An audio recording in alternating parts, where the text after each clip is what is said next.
So I think there's a concept of risk and there's a concept of calculated risk, right? So just before anybody kind of health and safety wise starts shouting, I tend to think about calculated risk. But I think it's very important. So let me give you a Johan Cruyff example. So Johan Cruyff grew up in Amsterdam, in a part of Amsterdam that Betondorp, translated concrete village. And there wasn't much green. So they played football on the street. Okay. Yeah. So if somebody tackled you and you fell, you'd really hurt yourself. So you became very good at riding the tackles. When he became, many years later, manager at Barcelona, La Masia, the youth setup at Barcelona, he had hard-court, five-a-side football pitches built because his view was you have to fall over to learn to stand up. And I agree with that entirely, right? So, and those things come in a multiple, they're multifaceted, they happen to us every day.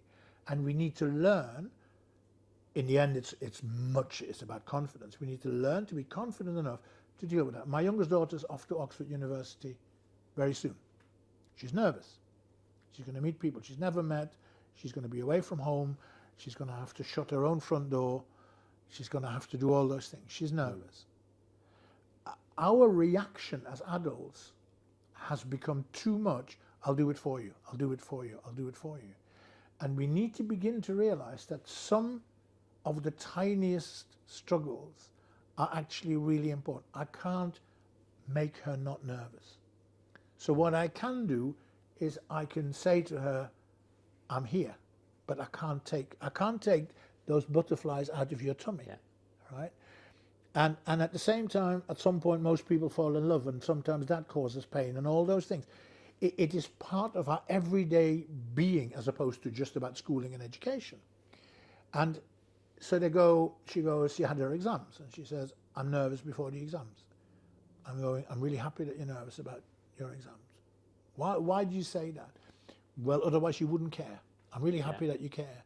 So we need to be there to contextualize and things, but it's literally true, isn't it, James? If you've never fallen over, how on earth would you know how to get up? And you know what? There's also, and this is calculated risk.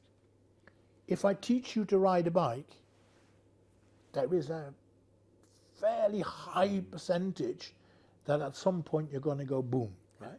Now, I'll put a helmet on you and I'll put elbow things and whatever else, but you're still going to go boom.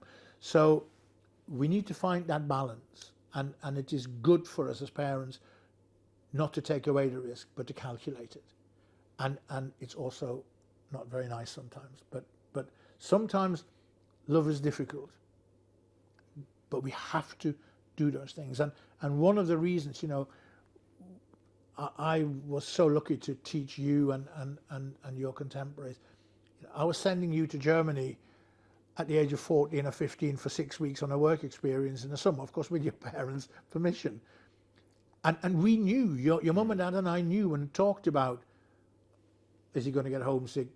Will he do this? Will he do that? But in the end, we all agreed that this is safe, this is a good thing, he's got to go through this. And we need to, I think we've become too risk averse. We're too obsessed with health and safety and with safeguarding, right?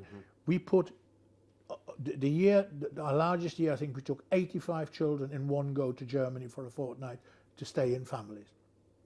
People now go, oh my God, and safeguarding. The relationship I had with Ulla Henk and Franz Josef Hilger and those people in Germany, and they had with us, they vetted those families for us. I vetted ours on our side, and we had the professional trust to say, this is now safe. And at some point that has to be good enough. Because what we're doing at the moment, if one thing goes wrong, which by the law of averages it will, we cancel it for all the others. We're on the wrong side of things, I'm afraid. And nobody wants a child to get hurt, but